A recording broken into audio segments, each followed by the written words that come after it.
ঈদুল আজহার বাকি আর মাত্র কয়েকদিন, সম্ভাব্য তারিখ 17 জুন। এই ঈদ উৎসবের পরই ধামাকা এক নিউজ দেবেন ঢালিউডের জনপ্রিয় চিত্রনায়িকা অপু বিশ্বাস। সদ্য এক গণমাধ্যমকে দেয়া এক সাক্ষাৎকারে এমনটাই জানিয়েছেন দেশীয় চলচ্চিত্রের শীর্ষ নায়ক শাকিব খানের প্রাক্তন স্ত্রী। এই খবর সামাজিক মাধ্যমে প্রচার হতেই সেখানে হামলে পড়েছেন অপু বিশ্বাসের ভক্তরা। সবাই জানতে আগ্রহী, কি ধামাক্কা নিউজ দেবেন এই নায়িকা। অনেকে কমেন্ট বক্সে লিখেছেন, হয়তো প্রাক্তন স্বামী শাকিব খানের সঙ্গে দাম্পত্য জীবন নিয়ে কোনো খুশির সংবাদ শোনাবেন এই নায়িকা। কারো কারো আবার মন্তব্য, নায়িকা কোনো নতুন সিনেমার খবর জানাবেন না তো। সম্ভবত পেশাগত জীবন নিয়েই কোনো ভালো খবর দেবেন অপু বিশ্বাস।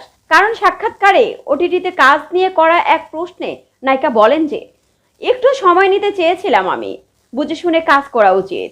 বেশ কিছু পাণ্ডুলিপি হাতে আছে, সেগুলো পড়ছি। কোরবানি ঈদের পর একটা ধামাকা নিউজ দেব, সে পর্যন্ত অপেক্ষা করেন। এখন দেখার বিষয়, ঈদের পর কি ধামাকা নিউজ দেন চলচ্চিত্রের এই নায়িকা অপু বিশ্বাস।